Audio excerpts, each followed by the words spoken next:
Miss Peregrine's Home for Peculiar Children is Tim Burton's newest film, and it's honestly my favorite film of his for a while.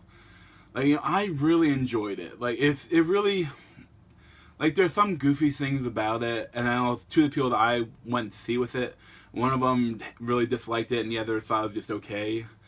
But I really loved it for some reason. It really resonated with me. Like, I loved all the visuals. Like, it's really a beautiful film. Like, it really Tim Burton. Like, he really pulls all of his cool stuff that he does, and I really loved it. Like, it's basically it's kind of like the X-Men, but his version of them. But this guy, he's a very regular guy, and I think Asa Butterfield, but his grandfather is killed horribly. His eyes are ripped out, and when he goes and he realizes that, he tells him to go look for something in the island. So also to go in that, he goes and searches for this island, and he goes into this cave, and then he comes out, and it's like 1945, during the World War II, and he becomes in this time loop that they have, and the one thing that is the whole timey-wimey stuff is a little goofy. Like, a lot of it doesn't really make that much sense. The time stuff, but basically the Miss Peregrine is a shapeshifter. You turn into a peregrine falcon, and like she's a part of a specific peculiar, which is they're all women, and they all take care of a school for peculiar children. And their peculiarity is that they can, other than the shape shifting, is that they can control time. They can create these time loops, which is a 24-hour loop which they live in.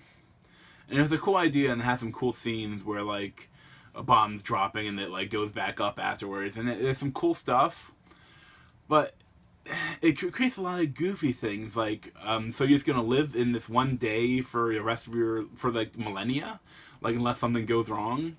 Like it's odd, and they can't go into the future, but they go into the future where the loop is. They would like disintegrate after a day because like the time would catch up to them.